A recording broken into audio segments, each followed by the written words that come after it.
দেশ পুনর্গঠনে প্রবাসী বাংলাদেশিদের সক্রিয়ভাবে অংশগ্রহণের আহ্বান প্রধান উপদেষ্টার। রেমিটেন্সের উচ্চ প্রবৃদ্ধিতে অবদান রাখায় প্রশংসা। আমাদের অর্থনীতি মজবুত হয়েছে, সেটার একমাত্র কারণ হলো রেমিটেন্স। জুলাই সনদ বাস্তবায়ন নিয়ে দ্বিধা বিভক্তি, সংবিধান আদেশ ও গণভোটে মত বিশেষজ্ঞদের, বিচার বিভাগের পরামর্শ চায় বিএনপি। সুষ্ঠু নির্বাচন আয়োজনে ইসির সংলাপ শুরু, ভোটের কাজে জড়িতদেরও এবার ভোটদানের ব্যবস্থা করা হবে জানালেন সিইসি। খাগড়াছড়িতে ফের অবরোধের ডাক, সতর্ক সেনা, পুলিশ, বিজিবি। উত্তরের 3 জেলা থেকে আজও দূরপাল্লার বাস বন্ধ, পূজার ছুটিতে ভোগান্তি।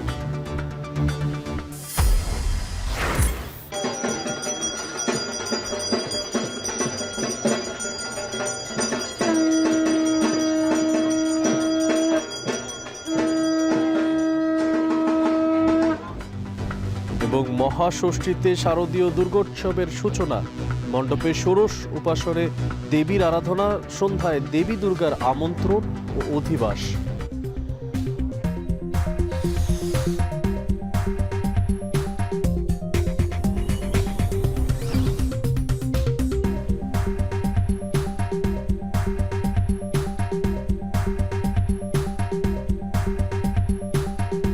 সবাইকে স্বাগত জানাচ্ছি এখন ঢাকায়। পুরো আয়োজনে আপনাদের সঙ্গে থাকছে আমি মশিউর অনিক।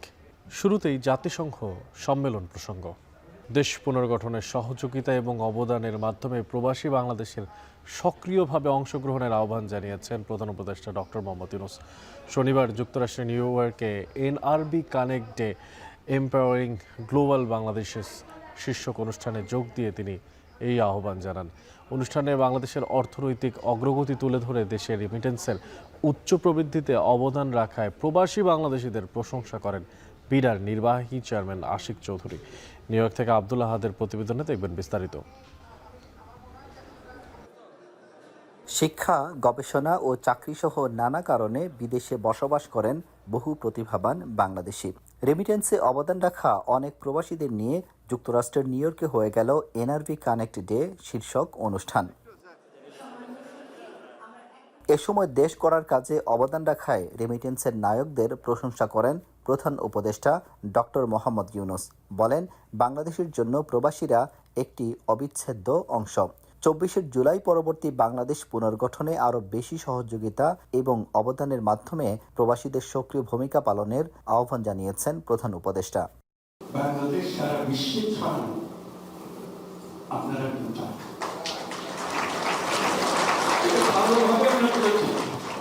ভালোভাবে আমরা বুঝেছি এই অভ্যুত্থানের সঙ্গে, ছাত্র অভ্যুত্থানের সঙ্গে তারা আমাদেরকে বাঁচান। আমাদের অর্থনীতি শেষ, কিচ্ছু নেই, একেবারে তলানি বাঁচায় রাখলো কে? রেমিটেন্স।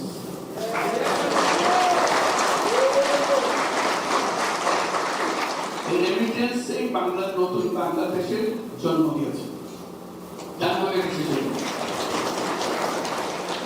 আজও যে আমরা গলা হারিয়ে বুক ফুলিয়ে বলি আমাদের অর্থনীতি মজবুত হয়েছে, সেটার একমাত্র কারণ হলো রেমিটেন্স। আগামী জাতীয় সংসদ নির্বাচনে প্রবাসীদের ভোটাধিকার নিশ্চিত করার বিষয়টিও পুনরায় আশ্বস্ত করেন অন্তর্বর্তী সরকারের প্রধান।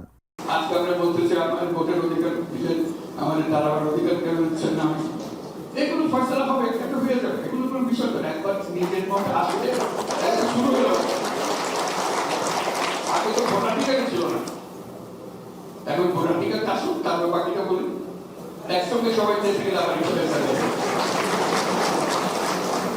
অনুষ্ঠানে বাংলাদেশ বিনিয়োগ উন্নয়ন কর্তৃপক্ষ বিডার নির্বাহী চেয়ারম্যান আশিক চৌধুরী বলেন, গত 15 মাসে দেশের অর্থনীতির উল্লেখযোগ্য উন্নতি হয়েছে, আর 21% বেশি রেমিটেন্স প্রবৃদ্ধিতে অবদান রাখায় প্রবাসীদের প্রশংসা করেন বিডার নির্বাহী চেয়ারম্যান। গণঅভ্যুত্থানের সময় আমরা যে দেশটাকে পেয়েছি, সেখানে ইকোনমি একটা খুবই ডিফিকাল্ট সময় দিয়ে যাচ্ছিল। অনেক কিছুতে অনেক ধরনের সমস্যা আমরা আইডেন্টিফাই করেছিলাম। আমরা যদি অন্যান্য দেশ যারা গণঅভ্যুত্থানের ভিতর দিয়ে গেছে তাদেরকে দেখি, এবং তারা সেই গণঅভ্যুত্থানের পরে ইনফ্লেশন বা জিডিপি গ্রোথ এইসব জায়গায় তারা যে ধরনের চ্যালেঞ্জ ফেস করেছেন, সেই তুলনায় বাংলাদেশ রিলেটিভলি গত 1 বছরে অনেক কম চ্যালেঞ্জ ফেস করেছে। জাতিসংঘের অধিবেশনের মতোই এই অনুষ্ঠানেও প্রধান উপদেষ্টার পাশে ছিলেন সফরসঙ্গী বিএনপি, জামায়াত ও এনসিপির নেতারা। তারা বাংলাদেশ প্রশ্নে সবাই ঐক্যবদ্ধ থাকার ওপর জোর দিয়েছেন। আমরা বিশ্বাস করি বাংলাদেশের মানুষ সংগ্রাম, লড়াই এটাদের মজ্জাগত। যে কোনো বিপদে, যে কোনো দুঃসময়ে সবাই এক হয়ে লড়াই করতে জানে, তার প্রমাণ জুলাই দিয়েছে। আমি আশা করি রাজনৈতিক সরকারও যখন হবে, সকলে মিলে কোনো কোনো জায়গায় যে আমরা এক থাকতে পারি, দেশের জন্য এই কাজটাকে আমরা বজায় রাখবো। জুলাই অগাস্টের অভ্যুত্থানের ব্যাপারে আক্তার যেটা বলছেন, আমরা সকলেই এই স্পিরিট ধারণ করি। আপনারা সকলের প্রত্যাশায় আছেন সামনের যে নির্বাচনে আপনারা অধিকার প্রয়োগ করতে পারবেন, এবং আপনাদের কাছে প্রত্যাশা বাংলাদেশের মানুষেরা যে নতুন নেতৃত্ব, বাংলাদেশের মানুষ যে নতুন বাংলাদেশ পছন্দ করে, সেই বাংলাদেশ মেনে পারে আপনারা নতুন নেতৃত্ব বুঝে দিতে আপনারা অগ্রণী ভূমিকা পালন করবেন।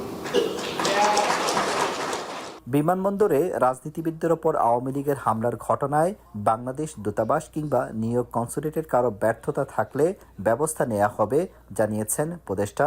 যেভাবে দেশের জন্য এগিয়ে আসেন সবসময়, যেভাবে দেশকে নিয়ে ভাবেন, আমার সবসময় মনে হয় বাংলাদেশের মানুষ যেখানেই যায় বাংলাদেশে আসলে থাকে। মাঝে মাঝে একটু কষ্ট লাগে যে আপনারা কেন আওয়ামী লীগ, বিএনপি বা বাঞ্ছারামপুর থানা এটা কেন নিয়োগে বা অনুমোদন করবেন, আপনারা কেন মেইন স্ট্রিম পলিটিক্সে ঢুকবেন, এটা মনে হয়। কিন্তু এটার পেছনে যে ভালোবাসাটা দেশের প্রতি, এটা অভিভূত করে আমাকে। আমরা আগামী প্রজন্মের জন্য এমন একটা বাংলাদেশ রেখে যেতে পারি, এমন একটা বাংলাদেশ গড়ে তুলতে পারি যেখানে আমাদের ছেলে মেয়েদের আর রাস্তায় আহত হতে হবে না এবং জীবনের আশা নিঃশেষিত হয়ে যাবে। অনুষ্ঠানে শুভেচ্ছা নামে একটি মোবাইল অ্যাপ উদ্বোধন করা হয়, যা প্রবাসীদের জন্য সরকারি সেবা, বিনিয়োগের সুযোগ এবং তথ্য সরবরাহ করবে। সরকারের বিশেষ দূত লুৎফে সিদ্দিকীর সঞ্চালনায় প্যানেল আলোচনায় জাতীয় নিরাপত্তা উপদেষ্টা খলিলুর রহমান, উপদেষ্টা ডক্টর আসিফ নজরুল, এনসিপির তাসনিম জারা, বিএনপির হুমায়ুন কবির ও জামায়াতের নকিবুর রহমান সহ আরও অনেকে বক্তব্য রাখেন। প্রবাসী বাংলাদেশিদের সঙ্গে সরকারের সেতুবন্ধন তৈরিতেই এমন আয়োজন। সরাসরি মতবিনিময়ে উঠে এসেছে বাস্তব অভিজ্ঞতা এবং সম্ভাবনার চিত্র। আব্দুল আহাদ, এখন নিউ ইয়র্ক, যুক্তরাষ্ট্র। জলবায়ু দুর্যোগে ক্ষতিগ্রস্তদের টেকসই ও সাশ্রয়ী আবাসনের জন্য বাংলাদেশের সহায়তা বাড়াতে ইউএন হ্যাবিটেটকে আহ্বান জানিয়েছেন প্রধান উপদেষ্টা অধ্যাপক doctor Mohammad Yunus. New York জাতিসংঘের সাধারণ পরিষদের সাইডলাইনে আন্ডার সেক্রেটারি জেনারেল এবং ইউএন হ্যাবিটেটের নির্বাহী পরিচালক আনা ক্লাউডিয়া রসবাচের সাথে এক বৈঠকে অধ্যাপক ডক্টর মোহাম্মদ ইউনূস এই আহ্বান জানান।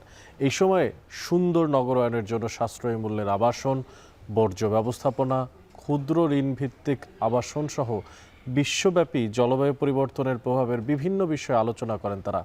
আলোচনায় উঠে আসে বাংলাদেশে বসবাসরত রোহিঙ্গাদের আবাসনের বিষয়টিও। নিউ ইয়র্কের রোহিঙ্গা সংকট নিয়ে জাতিসংঘের উচ্চ পর্যায়ের সম্মেলনে অংশগ্রহণের জন্য ইউএন হ্যাবিটেটকে আমন্ত্রণ জানান ডক্টর ইউনূস।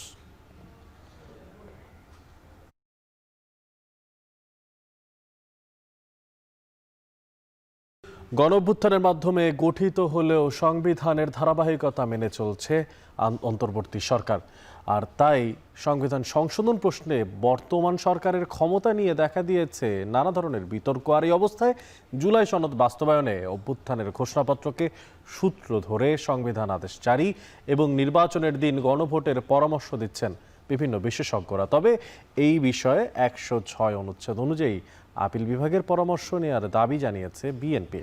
বিস্তারিত তথ্যপত্র জানাচ্ছেন হাসিব বিল্লাহ। গণঅভ্যুত্থানের 1 বছরের বেশি সময় পার হওয়ার পরেও এই অন্তর্বর্তী সরকারের ক্ষমতা নিয়ে বিতর্ক উঠেছে। প্রশ্ন তৈরি হয়েছে, এই সরকার সাংবিধানিক নাকি বিপ্লবী? এই সরকারের তেমনটা পরিবর্তন করার এখতিয়ার আছে যেমনটা চাওয়া হচ্ছে। ছাত্র জনতার রক্তাক্ত অভ্যুত্থানের পর বিলুপ্ত সংসদ, ভেঙে গেছে মন্ত্রিপরিষদ, গঠিত হয়েছে অন্তর্বর্তী সরকার। তাই সংবিধানের নির্বাহী বিভাগ এখন অকার্যকর। তবে মৌলিক অধিকার রক্ষায় আদালতে যত মামলা হচ্ছে সব সংবিধানের 102 অনুচ্ছেদ অনুযায়ী। অন্যদিকে 93 অনুচ্ছেদ অনুযায়ী বিভিন্ন আদেশ দিয়ে সরকার তার কার্যক্রম পরিচালনা করছে। তবে 93-এর ক্ষমতা সীমিত, যা দিয়ে সাংবিধানিক সংস্কার সম্ভব নয়। বাংলাদেশ এখন একটা বিশেষ পরিস্থিতির মধ্যে আছে।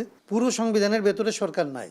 অভ্যুত্থান করার পরে আবার এই যে প্রবণতা দেখাইছেন, ধরেন এই রাষ্ট্রপতি রেখে দিচ্ছেন, সুপ্রিম কোর্টের কাছে আবার গেছেন আপনি যে এটা আসলে বৈধ কিনা একটা মতামত দেন। তার মানে এটা থেকে বোঝা যায় যে আপনি একটা প্রবণতা হচ্ছে আপনার এরকম যে আপনি একটা বৈধ পথে বাকিটা চালাইতে চান, আবার এটার ভেতরে বৈধ পথে কিছু পরিবর্তনও করতে চান, যে পরিবর্তনটা প্রয়োজন। আমরা যথারীতি 7 মাস ধরে দলগুলোর সঙ্গে ঐকমত্য কমিশনের বৈঠকে 84টি সংস্কার ইস্যুতে 11টি নোট অব ডিসেন্ট সহ ঐকমত্য হয়েছে। এসব সংস্কার করলে সংবিধানের মৌলিক কাঠামো পরিবর্তন হবে। তবে এই পরিবর্তন পরবর্তী সংসদও করতে পারবে না, কারণ 142 অনুচ্ছেদ অনুযায়ী সংসদ সদস্যদের ভোটে সংবিধান সংশোধন করার সুযোগ থাকলেও মৌলিক কাঠামো পরিবর্তন হওয়ায় ইতিমধ্যে 5ম, 7ম, 8ম, 13 এবং 16 সংশোধনী বাতিল করেছে আপিল বিভাগ। তবে পরবর্তী সংসদের কাছে সাংবিধানিক সংস্কার ছেড়ে দিতে চায় না জামাত, এনসিপি সহ বেশ কয়েকটি দল। অন্যদিকে নতুন করে সংবিধান রচনা কিংবা সংস্কারের জন্য গণপরিষদ নির্বাচনের বিপক্ষে বিএনপি। এই যখন দলগুলোর অবস্থান, তখন নির্বাচনের আগে কিভাবে জুলাই সনদ বাস্তবায়ন করা যায় এ বিষয়ে সংবিধান বিশেষজ্ঞদের কাছে পরামর্শ চায় ঐকমত্য কমিশন। বিপ্লব পরবর্তী শূন্যতা, তার থেকে সৃষ্ট সাংবিধানিক প্রয়োজনীয়তা, সেটার একটা প্রতিফলন আমরা জুলাই ঘোষণায় দেখতে পাই। তার উপরে জুলাই ঘোষণায় আমরা এটাও দেখতে পাই যে জনগণ সংবিধান সংস্কারের একটা আকাঙ্ক্ষা প্রকাশ করেছেন। কাজেই আমরা এই বৃহত্তর প্রেক্ষাপটে আমরা মনে করেছি যে এই জিনিসগুলোর ভিত্তিতে বর্তমান সরকার একটা সাংবিধান আদেশ দিতে পারে। কিন্তু বাস্তবতা হলো জুলাই ঘোষণাপত্রের আলোচিত 22 অনুচ্ছেদ নিয়েও আছে বিতর্ক। এখানে অন্তর্বর্তী সরকারের সংস্কার বাস্তবায়নের ক্ষমতা থাকলেও 25 ও 27 অনুচ্ছেদে আছে পরবর্তী সংসদে বাস্তবায়নের কথা। তবে এটিকে সংস্কারের ধারাবাহিক প্রক্রিয়া বলে মনে করেন এই বিশেষজ্ঞ। বিএনপি খুব একটা কথা বলে যে সাংবিধানিক সংস্কার একটা ধারাবাহিক প্রক্রিয়া। তো এই ধারাবাহিক প্রক্রিয়া যদি আপনি মেনে নেন, তাহলে 22, 25, 27 সবগুলো কিন্তু খুবই সুন্দরভাবে সিঙ্ক করে। 22-এর মাধ্যমে আমরা এখন যেটা বলছি সংবিধান আদেশ, গণভোট, এগুলো হতে পারে, কিন্তু এগুলো হওয়ার পরেও পরবর্তী সংসদের কিছু কাজ করণীয় থেকে যাবে, যে এই সনদটাকে সংবিধানের সাথে সরাসরি অন্তর্ভুক্ত করা, সংবিধানের প্রয়োজনীয় সংশোধনী আনা। জুলাই সনদ বাস্তবায়নে সাংবিধানিক আদেশের পাশাপাশি নির্বাচনের দিন একই সাথে গণভোটের পরামর্শ দেয় বিশেষজ্ঞ প্যানেল। এ বিষয়ে রাজনৈতিক দলগুলোকে ঐকমত্যের কাছাকাছি আসতে হবে। এখন একটা গণভোটের ব্যাপারে যদি এক ধরনের আন্ডারস্ট্যান্ডিং হয় রাজনৈতিক দলগুলোর মধ্যে, বিএনপি এবং জামাতের মধ্যে, এবং আমার কাছে মনে হয় হয়তো এনসিপি বা অন্যান্য রাজনৈতিক দলগুলোও গণভোটের ক্ষেত্রে তারা অনেক পজিটিভ হওয়ার কথা। তবে এই সংকটের সমাধান জানতে সংবিধানের 106 অনুচ্ছেদ অনুসরণ করে সুপ্রিম কোর্টের মতামত চাওয়ার দাবি তুলেছে বিএনপি। যদিও শঙ্কা থাকলে ঐকমত্যের স্বার্থে আদালতের দ্বারস্থ হবার বিষয়টি বিবেচনায় রাখছেন বিশেষজ্ঞরা। আমরা যদি পারি মত কমায় একটা কিংবা দুইটাই আসবো, যদি না পারি তাইলে আমরা মনে করি যে আইদার আমরা এটাতে সিদ্ধান্তে আসতে হবে যে এটা সরকার যেটা মনে করে এটা করুক, অথবা আরও যদি কেউ মনে করে যে না সরকার না, তাইলে আসলে আদালতের কাছে যাওয়া। তো আমাদের মধ্যে এই রিস্ক নিয়েই যাইতে হবে। 106টা একটু কম গুরুত্ব দিচ্ছিলাম, কিন্তু আমরা রাজনৈতিক বাস্তবতা এখন ভাবছি যে এটাকেও আমাদের সুপারিশের সাথে অন্তর্ভুক্ত করা। যদিও রাজনৈতিক বিষয়ে আদালতের কাছে যাওয়ার আপত্তি জানিয়েছে জামাত, এনসিপি সহ বেশ কিছু রাজনৈতিক দল। তবে শেষ পর্যন্ত সরকারকেই সিদ্ধান্ত নিতে হবে। হাসিব বিল্লাহ, এখন, ঢাকা। সুষ্ঠুভাবে আগামী জাতীয় সংসদ নির্বাচন আয়োজনে সব ধরনের প্রস্তুতি নিচ্ছে নির্বাচন কমিশন। সুষ্ঠু সুন্দর ভোট করতে ইসি প্রতিশ্রুতিবদ্ধ বলে জানালেন প্রধান নির্বাচন কমিশনার AMM নাসির উদ্দিন। সকালে নির্বাচন ভবনে বিশিষ্ট নাগরিকদের সাথে কমিশনের ধারাবাহিক সংলাপের উদ্বোধনীতে তিনি এইসব কথা বলেন। সিইসি বলেন, ভোটের সময় প্রবাসে থাকা বাংলাদেশি ও ভোটের সাথে সম্পৃক্তদের জন্য ডিজিটাল পোস্টাল ব্যালটের ব্যবস্থা হচ্ছে। দিনব্যাপী সংলাপে দেশের বেশ কয়েকটি বিশ্ববিদ্যালয়ের ভিসি, সরকারি বেসরকারি বিভিন্ন প্রতিষ্ঠান প্রধান সহ অন্তত অর্ধশত বিশিষ্ট ব্যক্তির মতামত নিচ্ছে কমিশন। আর এতে প্রধান নির্বাচন কমিশনারের সভাপতিত্বে অন্যান্য কমিশনার সহ ইসি সচিবালয়ের ঊর্ধ্বতন কর্মকর্তাবৃন্দ উপস্থিত রয়েছেন। পর্যায়ক্রমে নারী প্রতিনিধি, গণমাধ্যম কর্মী এবং নিবন্ধিত রাজনৈতিক দল সহ অংশীজনদের সাথে সংলাপ করবে ইসি। আমরা যারা বন্দী অবস্থায় আছে, হাজতবাসী আছে, তারা ভোট দেওয়ার সুযোগ পায় না, তাদেরকে আমরা ইনক্লুড করব। অনেক সরকারি কর্মচারী আছেন, দেশের বিভিন্ন জায়গায় পোস্টেড থাকেন, ডিউটিতে থাকেন, ওনারা যাতে ভোট দিতে পারেন সেই উদ্যোগটাও আমরা এবার নিয়েছি। বলতে পারবেন যে এটা মাইলফলক ইনোভেশন হবে, যে এটা আমরা যদি করতে পারি ইনশাল্লাহ করবো। ইনশাল্লাহ আমরা যে একটা সুষ্ঠু সুন্দর বিশ্বাসযোগ্য নির্বাচন দিতে প্রতিশ্রুতিবদ্ধ। সুশীল সমাজের সাথে ইসির সংলাপের বিষয়ে জানাতে ইসি সচিবালয় থেকে সরাসরি যুক্ত হচ্ছেন সহকর্মী মিয়া আমিরুল। আমিরুল, প্রার্থীদের হলফনামা নিয়ে সুশীল সমাজের প্রতিনিধিরা আসলে কি মতামত দিচ্ছেন এবং সংলাপের বিস্তারিত তথ্য কি আছে আপনার কাছে জানাবেন? অনেক আপনার শুরুর কথা দিয়ে যদি শুরু করি, আমি সুশীল সমাজের প্রতিনিধি এখানটায় যারা রয়েছেন, বিশেষ করে সাবেক তত্ত্বাবধায়ক সরকারের যে উপদেষ্টা থেকে শুরু করে বিভিন্ন সরকারি বেসরকারি বিশ্ববিদ্যালয়ের ভিসি, তারা কিন্তু এখানটায় উপস্থিত রয়েছেন। সেই সাথে নির্বাচন ঘিরে যেহেতু একটি রাজনৈতিক অবস্থা কিংবা সেই সাথে নিরাপত্তাজনিত বিষয় থাকে, সেই জায়গা থেকে মূলত নির্বাচন কমিশনের কাছে এই কর্মকর্তারা তারা কিন্তু বিভিন্ন ধরনের মতামত জানাচ্ছে। আপনাকে যদি শুরু থেকে বলি, যেমনটি হয়ে থাকে যে একজন প্রার্থীর হলফনামার যে অনেক ধরনের বিষয় অনেক সময় তারা ঠিকঠাকভাবে না দেওয়ার ফলে কিন্তু দেখা যায় বিভিন্ন ধরনের সমস্যার সৃষ্টি হয় নির্বাচনে, এবং আগে পরে অনেক ধরনের সমস্যা দেখা যায়। তারা কিন্তু সেই বিষয়গুলো বলছেন এবং একই সাথে নির্বাচন কমিশনের কর্মকর্তাদের থেকে মূলত রিটার্নিং কর্মকর্তা করার একটি প্রস্তাবনা কিন্তু এই সংলাপ থেকে উঠে আসছে। এবং সেই সাথে এখান থেকে মূলত যে বিষয়গুলো বলা হচ্ছে যে বর্তমানে যেহেতু সামাজিক যোগাযোগ মাধ্যমের বেশ ছয়লাভ চারদিকে, সেইটি নিয়ন্ত্রণে কমিশন যেন ভালোভাবে ব্যবস্থাপনা নেয়, সেই বিষয়গুলো কিন্তু উঠে আসছে। আপনি জেনে থাকবেন যে যেহেতু আজকের এই সংলাপের মধ্য দিয়ে বলা চলে ত্রয়োদশ জাতীয় সংসদ নির্বাচনের যে রাজনৈতিক দল সহ অংশীজনদের সাথে সংলাপ, সেটি শুরু হয়েছে। আজকের মূলত দুটি পর্বে ভাগ হয়ে কিন্তু এই সংলাপটি হবে। বলা চলে প্রায় আমরা যেমনটি দেখেছি সূচির মধ্যে, বলা চলে প্রায় অর্ধশত ব্যক্তির সাথে তারা কিন্তু সংলাপ করছে নির্বাচন কমিশন। এখানটায় যেমনইভাবে প্রধান নির্বাচন কমিশনার রয়েছেন, সেই সাথে কমিশনের অন্যান্য সদস্যরা সহ ইসির ঊর্ধ্বতন কর্মকর্তারা কিন্তু রয়েছেন।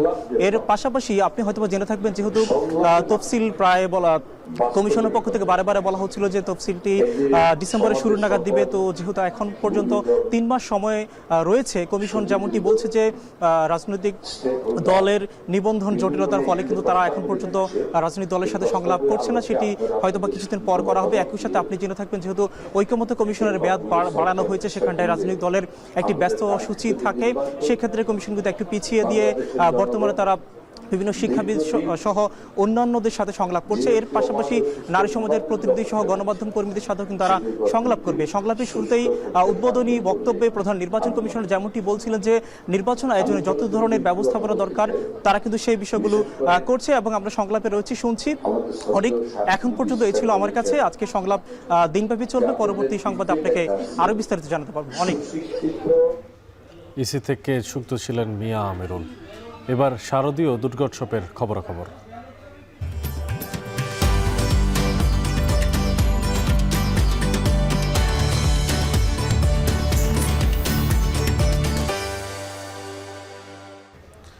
অপেক্ষার অবসান ঘটিয়ে গজে করে মর্তে এসেছেন ত্রিনয়নী দেবী দুর্গা।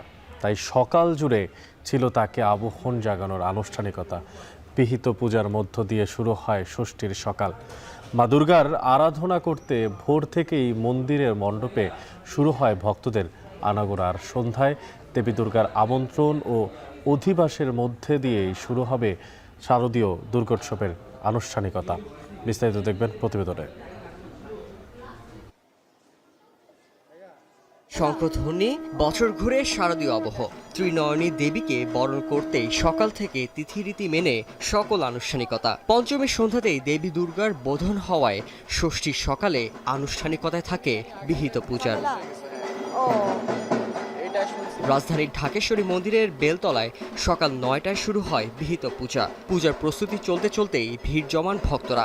আবাহন, আসন, পাদ্য, অর্ঘ্য, ধূপ, দীপ, নৈবেদ্য, মন্ত্রপাঠ এবং পুষ্পাঞ্জলি অর্পণের মতো বিভিন্ন আনুষ্ঠানিকতার মধ্যে দিয়ে সম্পন্ন হয় এই পূজার। দেবী দুর্গার আগমনে উচ্ছ্বসিত ভক্তদের কামনা শান্তিপ্রিয় জন্মভূমিতে না ঘটুক কোনো অপ্রীতিকর ঘটনা। মন্দিরে মণ্ডপে বাজুক সম্প্রীতির সুর। বেশ কয়েকটি জায়গায় প্রতিমা ভাঙচুর হয়েছে, তার মানে একটি নগ্ন চেহারা, একটি খারাপ মানসিকতার একটি প্রতিচ্ছবি।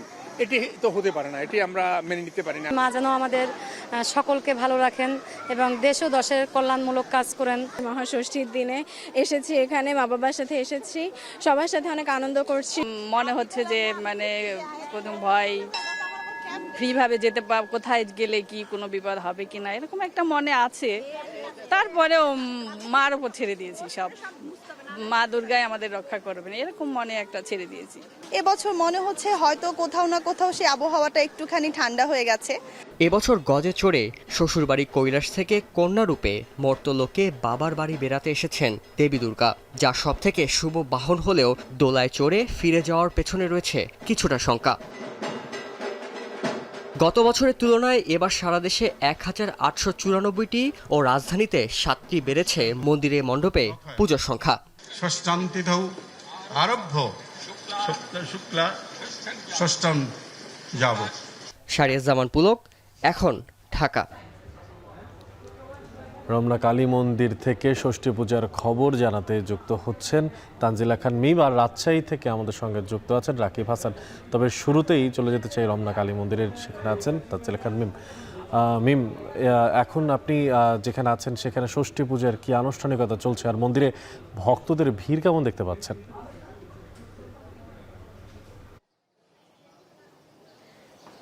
অনেক মহাষষ্ঠীর মধ্য দিয়ে কিন্তু শারদীয় দুর্গোৎসবের শুরু হয়ে গিয়েছে। তবে এখন আসলে এই মুহূর্তে কোনো আনুষ্ঠানিকতা নেই, কারণ সকাল নাগাদ ৯টার দিকেই কিন্তু বিহিত পূজা হয়েছে এবং এই বিহিত পূজার মধ্যে দিয়ে মহাষষ্ঠীর সূচনা হয়েছে। এখন আমি রমনা কালী মন্দিরে রয়েছি, এখানেও কিন্তু এখনো পর্যন্ত দেবী দুর্গার প্রতিমার সামনে থেকে পর্দা সরানো হয়নি এবং এটি সন্ধ্যা নাগাদ সরানো হবে। সন্ধ্যায় দেবীর আমন্ত্রণের মধ্য দিয়ে কিন্তু আসলে দেবীর প্রাণ প্রতিষ্ঠা করা হবে এবং এর মাধ্যমেই কিন্তু আসলে ভক্তরা যারা আসবেন তারা দেবী দুর্গাকে দেখতে পারবেন, তার কাছে প্রার্থনা করতে পারবেন। সকল আনুষ্ঠানিকতা সকালের যেটি ছিল সেটি শেষ হয়েছে সকল মন্দির মণ্ডপে। এবার আসলে ভক্তরা অপেক্ষা করছেন সন্ধ্যার জন্যই, কারণ সন্ধ্যাতেই কিন্তু ষষ্ঠীর যে আরেকটি মূল আনুষ্ঠানিকতা সেই আনুষ্ঠানিকতা রয়েছে। এর বাইরে গিয়ে যদি বলি সপ্তমী, অষ্টমী, নবমী, দশমী, বাকি 4টি দিন আগামীকাল থেকে অর্থাৎ পূজার যে মূল পর্বগুলো সেগুলো শুরু হবে। প্রতিদিনই বিভিন্ন আচার মেনে সেই পূজাগুলো করা হবে এবং সন্ধ্যায় যে বলছিলাম যে দেবীকে আমন্ত্রণ জানানো হবে, অর্থাৎ দেবীর তো গতকাল পঞ্চমী তিথিতে বোধন হয়েছে, দেবীকে আমন্ত্রণ জানানো হবে এই যে সপ্তমী থেকে তার যে ভক্তরা তার পুজোর মাধ্যমে আরাধনা করবেন সেই পুজো যেন তিনি গ্রহণ করেন, তাই সন্ধ্যায় তাকে আমন্ত্রণ জানানো হবে। ভক্তরা মন্দিরে কেউ কেউ এখনো পর্যন্ত আছেন, একবারে সন্ধ্যায় সকল আনুষ্ঠানিকতা দেখে তারপর যাবেন, আর বেশিরভাগই আসলে আবার সন্ধ্যায় আসবেন, সকলের আনুষ্ঠানিকতা শেষ করে চলে গিয়েছে। তারা যেটা বলছেন যে এবছর আসলে দেবী দুর্গার কাছে প্রতি বছরের প্রতি আসলে তারা যেটি প্রার্থনা করেন যে নির্বিঘ্নভাবে এই যে পূজার 5টি দিন তারা যেন কাটাতে পারেন, কোনো দেশের মন্দিরে মণ্ডপে কিংবা বিশ্বের কোনো জায়গায় যেন কোনো অপ্রীতিকর ঘটনা না ঘটে, কোনো রকম অরাজকতা বিশৃঙ্খলা যেন না তৈরি হয়, সেটি কিন্তু তারা প্রার্থনা করবেন বলছিলেন। এর বাইরে গিয়ে এবছর আসলে দেবী দুর্গা এসেছেন গজে করে, যেটি খুবই শুভ একটি বাহন। দেবী দুর্গা যে কয়েকটি বাহনে আসেন তার মধ্যে, এবং দেবী দুর্গা এবার ফিরবেন দোলায় চড়ে, যা কিছুটা অশুভ ইঙ্গিত দিচ্ছে। তবে পুরোহিতদের সঙ্গে কথা বলে যেটি জানতে পেরেছি তারা একটি বিশেষ পূজার আয়োজন করবেন এবং যেই পূজার মাধ্যমে তারা দেবী দুর্গা যেন নির্বিঘ্নে ফিরে যেতে পারেন এবং সে যেন ভক্তদের মাঝে আসলে তার কৃপা বজায় রাখতে রাখতে পারেন, কোনো ধরনের অশুভ কিছু যেন পুরো বহির্বিশ্বে না ঘটে, সেজন্য তারা বিশেষভাবে সেই পুজোর মাধ্যমে প্রার্থনা করবেন। অনেক এখন পর্যন্ত এই ছিল আমার কাছে সর্বশেষ। আমাদের সঙ্গে রাজধানীর রমনা কালী মন্দির থেকে যুক্ত ছিলেন সহকর্মী তানজিলা খান মিম। এবার আমরা চলে যেতে চাই রাজশাহীতে, সেখানে ঘোড়ামারা মণ্ডপ থেকে যুক্ত আছেন রাকিব হাসান। রাকিব, এখন পর্যন্ত ষষ্ঠী পূজার কি কি আনুষ্ঠানিকতা চলছে সেখানে, আর মণ্ডপে ভক্ত ও পুণ্যার্থীরা ভিড় কেমন করছেন? অনেক জগতে আনন্দযজ্ঞে তোমার নিমন্ত্রণ। এই যে ভক্তকুল অনুরাগী যারা এসেছেন মণ্ডপে মন্দিরে, তারা কিন্তু মাকে স্বাগত জানাতে এইরকমভাবেই কিন্তু আরাধনা করছেন। এবং আমরা দেখছি সকাল থেকে আসলে ষষ্ঠী বিহিত পূজা এবং নানা ধরনের কল্পারম্ভ সহ নানা আনুষ্ঠানিকতার মধ্য দিয়ে কিন্তু এই যে মহাষষ্ঠীর আয়োজন সেটি পালন করছেন হিন্দু ধর্মাবলম্বী যারা রয়েছেন। তারা এখানে আসলে এক বছর পরে যে মাকে মর্ত পেয়েছেন সেখান থেকে প্রাণ ভরে প্রার্থনা করছেন। এবং ষষ্ঠীর যে আনুষ্ঠানিকতাগুলো ছিল সেগুলো আমরা সকাল থেকেই দেখেছি, সেগুলো উদযাপিত হচ্ছে। এবং এখন আসলে আনুষ্ঠানিকভাবে কোনো কিছু না থাকলেও অঞ্জলি সহ বিভিন্ন জন ঠাকুর দেখতে আসছেন, প্রার্থনা করছেন এবং এখানে পরিবার পরিজন আত্মীয় স্বজন নিয়ে সমবেত হয়েছেন বিশেষ প্রার্থনার জন্য। আমরা যেখানে রয়েছি সেখানে আসলে যেটি দেখা যাচ্ছে যে সকলেই আশপাশে যারা আছেন তারা একত্রিত হয়েছেন এই মন্দিরে, এবং এই মন্দিরে থেকে কিন্তু আসলে প্রার্থনার যে আয়োজন, সেই প্রার্থনার আয়োজনটি আমরা এখানে দেখতে পাচ্ছি। পুরোহিত মশাই তার মন্ত্রপাঠ এবং ঢাকের তালও কিন্তু আমরা আসলে শুনতে পাচ্ছি, যে বিভিন্নভাবেই এখানে যে আয়োজনগুলো রয়েছে সেই আয়োজনগুলোকে সঠিকভাবে পালন করার মধ্য দিয়ে এবং এর পাশে যে ছোট ছোট পূজা আয়োজন করা সেই জিনিসগুলো এখানে চলছে। অনেকে আশীর্বাদ নিতে আসছেন, দেখতে আসছেন। এবং এই যে মিলন মেলা, শুধুমাত্র এটি ধর্মীয় উৎসবেই সীমাবদ্ধ নয়, এই মিলন মেলার মধ্য দিয়ে বাঙালির যে সংস্কৃতি, বাঙালির যে একাত্তা হওয়ার যে সংস্কৃতি, সেটি কিন্তু আসলে খুব সুন্দরভাবে ফুটে উঠছে। তারা যেটি প্রার্থনা করছেন যে এই পুরো দেশেই আসলে যত জায়গায় পুরো বিশ্বেই শান্তি প্রতিষ্ঠিত হোক এবং মায়ের এই আগমনের মধ্য দিয়ে সকল এই জগতের সকলের কল্যাণ হোক, সেই কল্যাণ কামনা করা হচ্ছে। এবং আগামী যে 5 দিন, সেই 5 দিন যেন সুন্দর সুষ্ঠুভাবে তাদের সকল কর্মকাণ্ড পরিচালিত হয়, সমস্ত কিছু সুন্দরভাবে করতে পারেন, সেই বিষয়টি কিন্তু আমরা এখানে প্রার্থনায় লক্ষ্য করছি। এবং অনেকে আপনাকে বলে রাখি যে রাজশাহী মহানগর এবং জেলা মিলে প্রায় 400টির বেশি পূজা মণ্ডপে কিন্তু আসলে নানাভাবেই কিন্তু আয়োজন রয়েছে এবং নিরাপত্তা ব্যবস্থাও কিন্তু আসলে জোরদার করা হয়েছে। এখানে আমরা দেখছি আনসার সদস্যরা রয়েছেন, পুলিশ আছে এবং একই সাথে সাদা পোশাকেও নিরাপত্তা কর্মীরা রয়েছেন এবং র্যাব 5-এর যে টহল দল তারাও কিন্তু নানাভাবে টহল পরিচালনা করছেন। সুতরাং এই যে মহা আয়োজন সেটি যেন সুন্দরভাবে হয় সেই প্রার্থনায় সকলের। তো অনেকেই ছিল রাজশাহীর ঘোড়ামারা থেকে আমার কাছে সর্বশেষ খবর। স্বরাষ্ট্র উপদেষ্টা ব্রিফ করছেন আইন শৃঙ্খলা পরিস্থিতির সবশেষ খবর নিয়ে, সরাসরি চলে যাচ্ছে সেখানে। সেদিন যে আমি কালী মন্দির পরিদর্শনে করতে গেছিলাম, আপনারা হয়তো ছিলেন না, বাট যারা ছিলেন ওখানে দেখুন মন্দিরের যারা কমিটি প্রধান তারাই বলছে যে বিভিন্ন জায়গায় মানে এই গুজব ছড়ানো হচ্ছে এবং ওনারা ওই সব জায়গা ভিজিট করে দেখছে যে ওখানে কোনো কিছু হয় নাই, তারপরও গুজব রটানো হচ্ছে।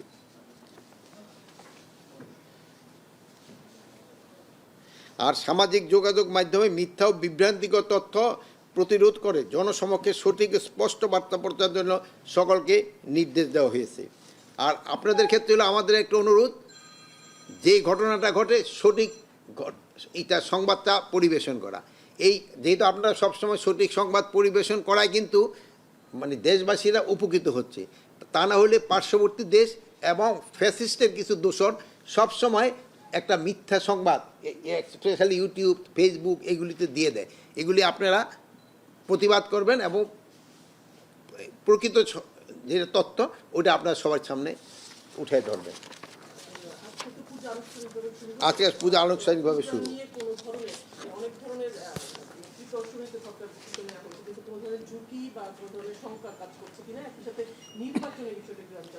এখানে কোনো ধরনের ঝুঁকি কাজ করছে না। প্রতিবারে যেহেতু এবারে পূজা মণ্ডপের সংখ্যা যেমন বাড়ছে, আইন শৃঙ্খলা সংখ্যা বাহিনীর সংখ্যা আমরা বাড়িয়ে দিয়েছি। এবার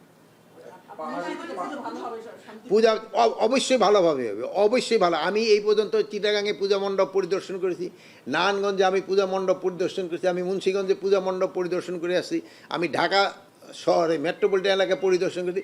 কোথাও কারো ভিতরে কোনো ধরনের শঙ্কা নেই। এটা হইল কিছু সংখ্যক আছে ফ্যাসিস্টের যারা দোষর, এটা সব জায়গায় আছে, তারাই এই কথাটা প্রচার করতে চাচ্ছে।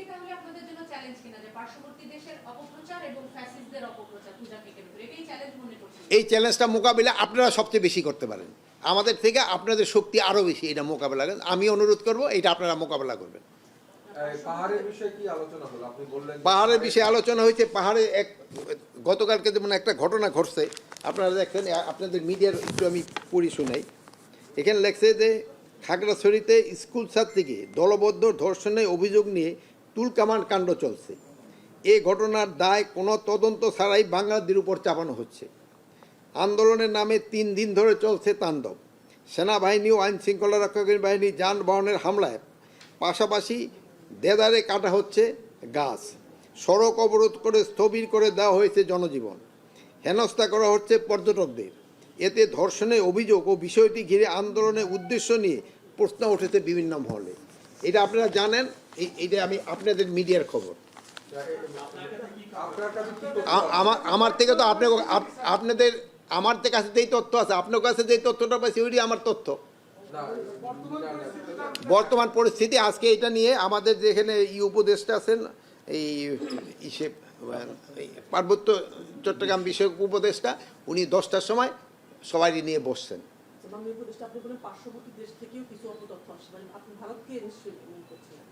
পার্শ্ববর্তী দেশ বলতে আপনি যারে বুঝাবেন তা আমি তারই মিন করছি। কি ধরনের তথ্য আছে ওইটা তো আপনার ওই মিডিয়ায় দেন, আপনার থেকে আমরা পাই।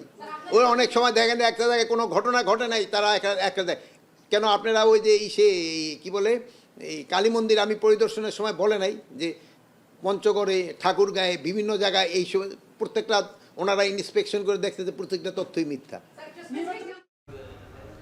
আইন শৃঙ্খলা পরিস্থিতি নিয়ে সচিবালয়ে কথা বলছেন স্বরাষ্ট্র উপদেষ্টা, সরাসরি যুক্ত ছিলাম সেখান থেকে।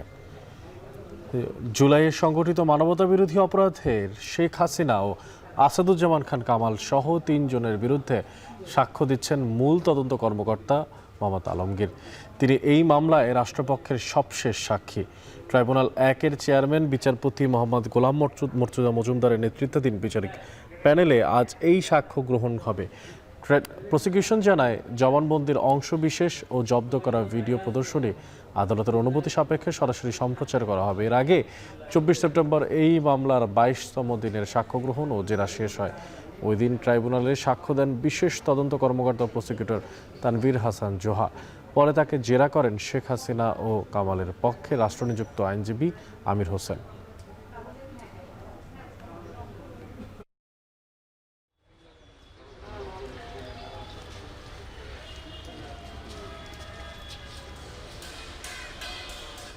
দুর্গাপূজার জন্য খাগড়াছড়িতে স্থগিতের কয়েক ঘন্টা পর আবারও অবরোধ পালন করছে জুম্ম ছাত্র জনতা। শনিবার রাত 12টার দিকে সনাতন ধর্ম অবলম্বীদের উৎসবের কথা বিবেচনায় 3 অক্টোবর পর্যন্ত অবরোধ স্থগিতের ঘোষণা দিয়েছিল পাহাড়ি সংগঠনগুলো। কিন্তু এর পরপরই পাহাড়িদের মাঝে তৈরি হয় অসন্তোষ আর টানা কর্মসূচি পালনের আহ্বান জানাতে থাকেন তারা। বিভিন্ন দলমত ও পাহাড়ি সংগঠনের নেতারা জড়ো হন। তারাই পরিপ্রেক্ষিতে গেল রাত 3টার দিকে সিদ্ধান্ত পরিবর্তন করে আবারও লাগাতার কর্মসূচি ও অবরোধের ডাক দেন তারা। এদিকে গতকাল পাহাড়ি বাঙালি সংঘর্ষের পর খাগড়াছড়ি পৌরসভা সদর এলাকায় 144 ধারা জারি করা হয়। আইনশৃঙ্খলা পরিস্থিতি স্বাভাবিক রাখতে মোতায়েন করা হয়েছে বিজিবি ও সেনাবাহিনী। বন্ধ আছে দোকানপাট, স্কুল, কলেজ ও ব্যবসায় প্রতিষ্ঠান। দূরপাল্লার ও অভ্যন্তরীণ যানবাহন বন্ধ রয়েছে।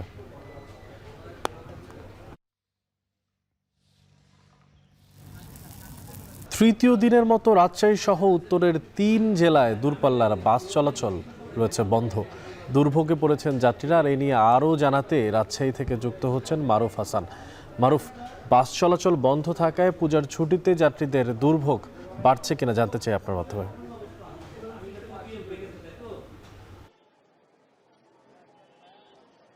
অনেক টানা তৃতীয় দিনের মতো ঢাকাগামী যেসব বাস রাজশাহী, চাঁপাইনবাবগঞ্জ এবং নাটোর রুটের সেই বাস চলাচল কিন্তু বন্ধ আছে, যার জন্য বড় দুর্ভোগে পড়েছেন এখানে যারা যাত্রী আছেন। সকাল থেকেই আমরা দেখতে পাচ্ছি যে অনেক যাত্রী এখানে অপেক্ষায় ছিলেন যে টিকিট কাউন্টারে এসে তারা বাসের জন্য টিকিট সংগ্রহ করে পরবর্তীতে তাদের গন্তব্য যে ঢাকা সেখানে যাবেন। আমরা দেখেছি যে এর আগেও বেশ কয়েকবার কিন্তু এরকম শ্রমিকদের কর্মবিরতির কারণেও কিন্তু এই ধরনের দুর্ভোগ তাদের পোহাতে হয়েছে। কিছুক্ষণ আগে এখানে যাত্রীরা অভিযোগ করে বলছেন তারা যে অগ্রিম টিকিট বুকিং দিয়েছিল সেই টিকিটের টাকা যখন তারা সংগ্রহ করতে এখানে আসছেন, পরবর্তীতে কর্মকর্তা যারা এখানে দায়িত্বশীল আছে তাদের সঙ্গে যোগাযোগ করেও তাদের কোনোভাবেই পাওয়া যাচ্ছে না এবং টিকিট কাউন্টারগুলো এখন পর্যন্ত কিন্তু বন্ধ আছেন, যার কারণে তারা যে নতুনভাবে তাদের গন্তব্য বিকল্প মাধ্যমে যাবেন সেটি কিন্তু ব্যবস্থা করতে পারছে না। পাশাপাশি বিকল্প মাধ্যম হিসেবে যখন তারা ট্রেনে যাওয়ার জন্য টিকিট সংগ্রহ করতে যাচ্ছেন সেখানেও কিন্তু দেখা যাচ্ছে যে ট্রেনের টিকিট ফাঁকা নেই। সব মিলিয়ে বড় বিপাকে কিন্তু আমরা দেখতে পাচ্ছি যাত্রীরাই বেশি ভোগান্তিতে পড়েছেন এবং এর আগে শ্রমিকদের যে পারিশ্রমিক বৃদ্ধি দাবিতে তারা দাবি করেন এবং পরবর্তীতে মালিক পক্ষের সঙ্গে তাদের 23 সেপ্টেম্বর একটি বৈঠক হয়। সেই বৈঠকে মালিক পক্ষ তাদের দাবি দাওয়াগুলো মেনে নেন। পরবর্তীতে মালিক পক্ষ 25 সেপ্টেম্বর অর্থাৎ শুক্রবার থেকে তাদের দাবি দাওয়াগুলো মেনে নিয়ে কার্যকরী পদক্ষেপ গ্রহণ করার কথা ছিল, কিন্তু তার আগের রাতেই রাত 10টার দিকে মালিক পক্ষ থেকে হঠাৎ করেই এই রুটের বাস চলাচল বন্ধ করে দেওয়া হয় এবং কোনোভাবেই কিন্তু যাত্রীদের জানানো হয়নি এবং শ্রমিকরাও কিন্তু তাদের এই জায়গা থেকে জানে না যে বাস চলাচল মালিক পক্ষ হঠাৎ করে বন্ধ করে দেবে। তবে মালিক এবং শ্রমিকদের মধ্যে যে বিরোধ চলছে খুব দ্রুত সময়ের মধ্যে নিরসন করে তাদের সুযোগ সুবিধা যাত্রী সেবা মান বৃদ্ধি করবে এমনটাই প্রত্যাশা করছেন যাত্রীরা। অনেক রাজশাহী শিরুল বাস স্ট্যান্ড থেকে বাস চলাচলের এই ছিল আমার কাছে এখন পর্যন্ত সবশেষ তথ্য। রাজশাহী থেকে যুক্ত ছিলেন মারুফ হাসান। ডাকসু নির্বাচনের জন্য নীলক্ষেত থেকে ব্যালট ছাপানোর বিষয়ে প্রশাসনকে জানানো হয়নি বলে জানিয়েছেন ঢাকা বিশ্ববিদ্যালয়ের উপাচার্য অধ্যাপক ডক্টর নিয়াজ আহমেদ খান।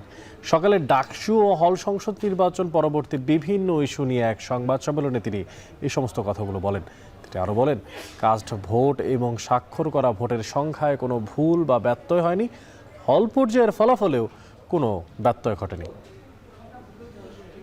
ব্যালট ছাপানো তার স্থান যেখানেই হোক এবং কাটিং, এটি হচ্ছে ব্যালট প্রক্রিয়ার প্রাথমিক কিছু পদক্ষেপ। সুরক্ষা পর্ব কমপক্ষে 5 স্তর, কোনো কোনো ক্ষেত্রে 6 স্তর বিশিষ্ট। এরপর কেন্দ্র প্রধান, একজন রিটার্নিং অফিসার কেন্দ্রের দায়িত্বে থাকেন, তিনি সিগনেচার করে বুঝে নেওয়ার পরে ওই 5 বা 6 স্টেপ কমপ্লিট হলেই তখনই শুধুমাত্র এটি ব্যবহারযোগ্য হবে। অতএব এখানে কেউ পকেটে নিয়ে কেন্দ্রে যাওয়া বা এটি ব্যবহার করার কোনো সুযোগই নেই। একদিকে চাকসু নির্বাচনের আমেজ, আরেকদিকে পূজার ছুটিতেও ব্যস্ত সময় পার করছেন প্রার্থীরা। যারা ছুটিতে হলে বা আশেপাশের কটেজ মেসে অবস্থান করছেন তাদের মাঝে প্রচারণা চালাচ্ছেন প্রার্থীরা। আর সেই খবর জানাতেই চট্টগ্রাম বিশ্ববিদ্যালয় থেকে যুক্ত হচ্ছেন শোয়েব রহমান। শোয়েব, যেমনটা বলছিলাম, আসলে একদিকে পুজোর আমেজ, আবার পাশাপাশি হচ্ছে চাকসু নির্বাচনের আমেজ, দুই আমেজ এক হয়ে যায়। বিশেষ করে পূজার ছুটিতে প্রচারণার যে প্রসঙ্গটা আসে সেখানে আসলে কেমন সাড়া পাচ্ছেন প্রার্থীরা, সেই বিষয়টা আপনার মাধ্যমে জানতে চাই। অনেক প্রায় 36 বছর পরে এই চাকসু নির্বাচন অনুষ্ঠিত হচ্ছে এবং সেই নির্বাচনকে ঘিরে কিন্তু প্রার্থীদের পাশাপাশি যারা শিক্ষার্থীরা রয়েছেন, ভোটাররা রয়েছেন, তাদের মধ্যেও কিন্তু ব্যাপক উৎসাহ কাজ করছে এবং সেইখানে প্রতিটি সেকেন্ড কিন্তু প্রার্থীদের কাছে মূল্যবান।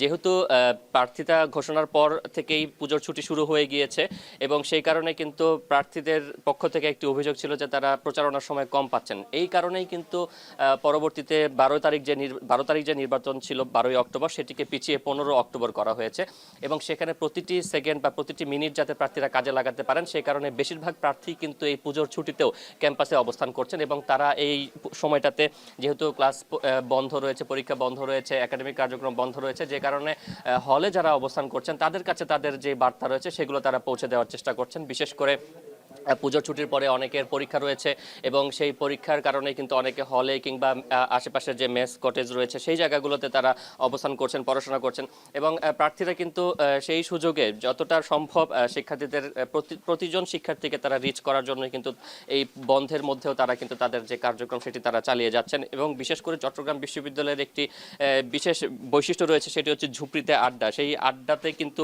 বিকেলের পর থেকে জমে ওঠে এবং সেই আড্ডাতেও কিন্তু প্রার্থীরা কিন্তু যাচ্ছেন এবং সেখানে গিয়ে বিকেলের পরে বা সন্ধ্যার পরে সেখানে যারা জড়ো হচ্ছেন, আড্ডা দিচ্ছেন, তাদের মাঝেও কিন্তু নিজেদের প্রচার প্রচারণা চালাচ্ছেন এবং এই যে সশরীরের প্রচার প্রচারণার পাশাপাশি অনলাইন যে প্ল্যাটফর্ম রয়েছে সেই অনলাইন প্ল্যাটফর্মেও কিন্তু তারা প্রচার প্রচারণা চালাচ্ছেন এবং সেটিকে সর্বোচ্চ ব্যবহারের জন্য কিন্তু তাদের ব্যস্ত সময় পার করতে হচ্ছে। তো সবকিছু মিলিয়ে বলা যায় যে পুজোর ছুটিতে ক্যাম্পাস অনেকটা নিস্তব্ধ হয়ে গেল, প্রার্থীরা কিন্তু সেই ক্যাম্পাসকে এখনো সরব রেখেছেন এবং সব জায়গাতে কিন্তু চাকসু নিয়ে আলোচনা এবং প্রচার প্রচারণা চলছে। অনেক শোয়েব রহমান যুক্ত ছিলেন, চাকসু নির্বাচনের সবশেষ তথ্য জানাচ্ছিলেন তিনি। ভারতের তামিলনাড়ুতে জনপ্রিয় অভিনেতা ও রাজনীতিবিদ থালাপাথি বিজয়ের প্রচার সমাবেশে পদদলিত মৃত্যু হয়েছে শিশুসহ অন্তত ৩৯ জনের। আহত হয়েছেন প্রায় ১০০ সমর্থকের মতো। আর এর জন্য থালাপাথির দল আইন শৃঙ্খলা বাহিনীর গাফিলতির অভিযোগ তুলেছে। পুলিশ জানিয়েছে সমাবেশস্থলে ১০,০০০ মানুষের ধারণ ক্ষমতা থাকলেও প্রায় ৩০,০০০ সমর্থক যোগ দিয়েছিলেন। এছাড়া থালাপাথি ৭ ঘন্টা পরে সমাবেশে যোগ দেওয়ার পর সমর্থকেরা গরমের মধ্যে হুড়োমুড়ি করায় এই দুর্ঘটনা ঘটে। এত মানুষ হতাহতের ঘটনায় হৃদয় চূর্ণ বিচূর্ণ বলে শোক ও সমবেদনা জানিয়েছেন থালাপাথি বিজয়। শোক জানিয়েছেন ভারতের রাষ্ট্রপতি দ্রৌপদী মুর্মু, প্রধানমন্ত্রী নরেন্দ্র মোদী, স্বরাষ্ট্রমন্ত্রী অমিত শাহ, তামিলনাড়ুর মুখ্যমন্ত্রী MK স্ট্যালিন সহ অন্যান্য রাজনৈতিক নেতারা। মারা যাওয়া প্রত্যেকের পরিবারের জন্য ১০ লাখ রুপি এবং হাসপাতালে চিকিৎসাধীনদের জন্য ১ লাখ রুপি অনুদান দেওয়ার ঘোষণা দিয়েছেন মুখ্যমন্ত্রী MK স্ট্যালিন। আর এরই মধ্য দিয়ে শেষ করছি এখন ঢাকা। এখন টেলিভিশনের ওয়েবসাইটে দেখতে ভিজিট করুন www.এখন.tv। এছাড়া এখন ফেসবুকে দেখতে ভিজিট করুন facebook.com/tv.এখন এবং ইউটিউবে এখন টেলিভিশন দেখতে ভিজিট করুন youtube.com/c/এখন tv।